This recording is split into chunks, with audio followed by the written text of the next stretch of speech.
Ya, yang pertama tuh pembelajaran berbasis proyek ya metodenya. Apa sih bentukan, apakah sih sajiannya, apa sih tuntutannya, kan begitu. Nah, pembelajaran berbasis proyek ini Bapak Ibu, di dalamnya siswa-siswi Bapak Ibu bekerja sama dalam kelompok untuk apa nih gitu ya, menyelesaikan proyek yang bermakna dan tentunya relevan dengan kehidupan mereka.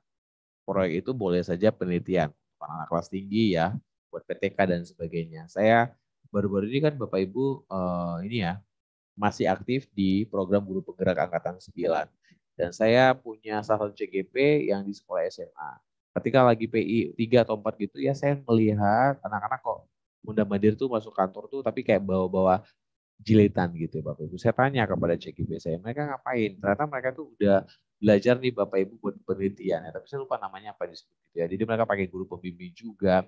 Mereka itu Bapak Ibu udah belajar sejak SMA loh, bayangkan. Dan itu adalah pekerjaan wajib untuk mereka bisa lulus di SMA tersebut.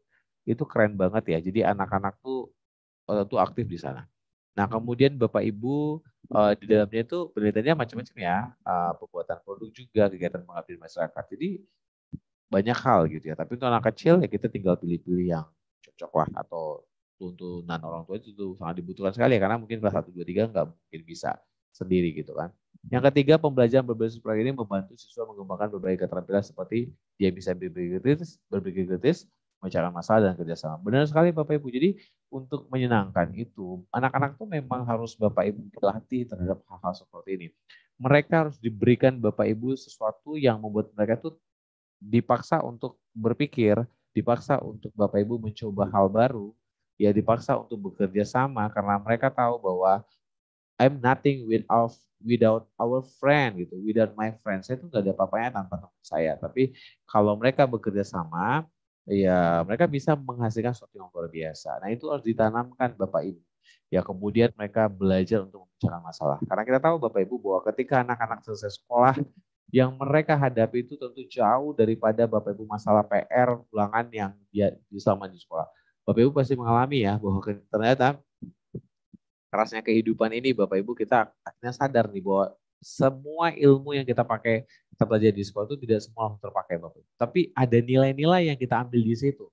Ya ketika kita Bapak Ibu berpikir kritis terhadap sesuatu, itu dipakai gaya pola berpikir kritis itu yang kita akhirnya bisa terapkan di pekerjaan-pekerjaan nanti. Nah itu yang Bapak Ibu kita persiapkan kepada anak didik kita. Pembelajaran berbasis proyek ini tanpa sengaja, bukan tanpa sengaja sih, tapi dengan cara itu mereka senang belajar, mereka suka berkomunikasi, karena mereka kan jadi ahli komunikasi. Ketika mereka punya masalah, mereka nggak bisa langsung mundur, tapi mereka berusaha untuk mencari solusi. Itu mereka butuhkan nanti pada waktu mereka bekerja. Nah, yang berikutnya nih Bapak Ibu, bagaimana sih juga metode pembelajaran yang menyenangkan lagi? Ada lagi namanya pembelajaran berbasis query Bapak Ibu. Semua kita pasti sudah tahu, tapi banyak dari kita yang lupa. Gak masalah gitu Bapak Ibu ya. Jadi pada pembelajaran berbasis query ini, siswa-siswi kita Bapak Ibu didorong untuk mengajukan pertanyaan. Mereka harus menyelidiki, mereka harus temukan juga jawaban atas pertanyaan mereka sendiri. Luar biasa ya, mereka nanya dan mereka harus temukan jawaban sendiri Bapak Ibu ya.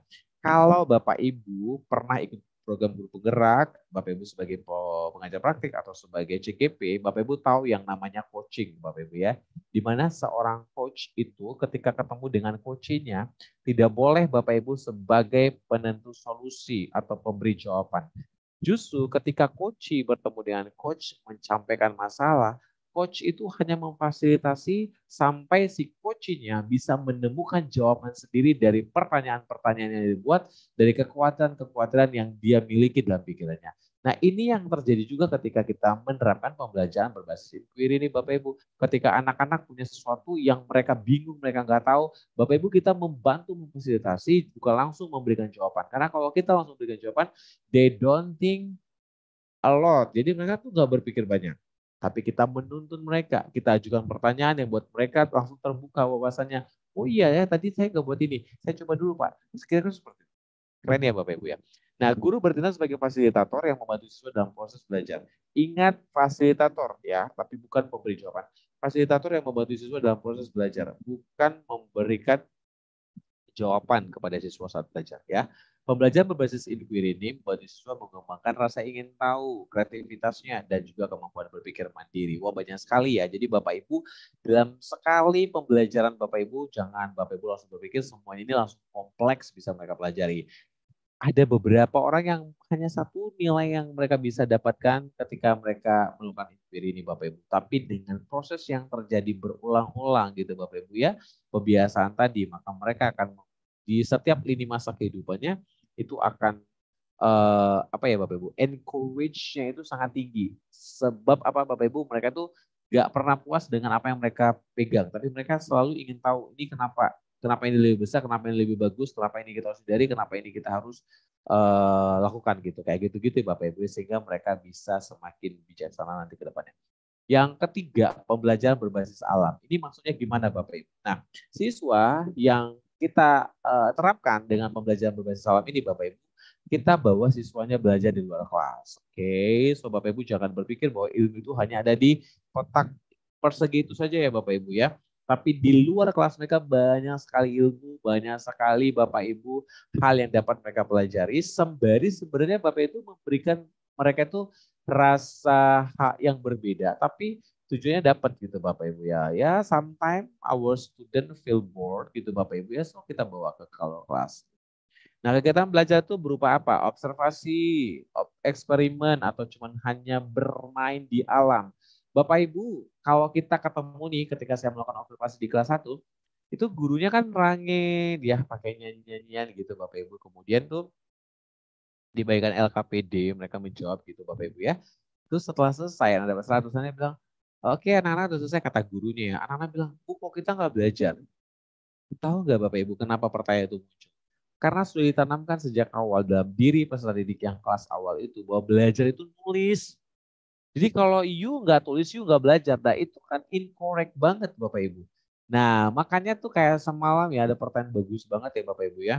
Gimana caranya membuat orang tua itu bisa ngerti tentang diferensiasi dan sebagainya. Sama ketika Bapak Ibu mau masuk sekolah di awal, terus sebagai kepala sekolah kayak yang di sini atau sebagai guru, kita harus sampaikan belajar itu gak harus selalu Bapak Ibu menulis. Sometimes itu mereka tuh nyanyi-nyanyi gitu Bapak Ibu ya. Mereka melakukan gerakan A, B, dan C. Mereka bermain di alam itu ada nilai yang didapat di sana. Gitu loh Bapak Ibu ya. Mana lebih bagus nih Bapak Ibu ketika mereka hanya nulis ya 7 contoh kebaikan dalam kelas. Terus mereka disuruh hafal. Dibandingkan dengan Bapak Ibu memberikan pembelajaran bermain peran ya gimana caranya berbuat baik dengan teman-temannya bawa di alam lebih lengket lama atau lebih tahan lama ingatan tuh yang mana kira-kira yang A atau yang B? Saya jamin pasti yang B Bapak Ibu karena mereka langsung action gitu loh. Nah itu nampaknya nggak nulis nggak belajar kan salah. Padahal mereka tuh Bapak Ibu diajarkan hal-hal yang mendasar tadi seperti itu ya. Jadi kemudian pembelajaran berbasis alam itu juga yang berbasis alam membantu siswa mengembangkan kesadaran lingkungannya, rasa cinta alam dan keterampilan motorik kasarnya. Kenapa motorik kasar? Karena di sana mereka bisa berlari, mereka bisa teriak, mereka bisa apalagi jongkok, mereka bisa lompat dan sebagainya Bapak Ibu ya.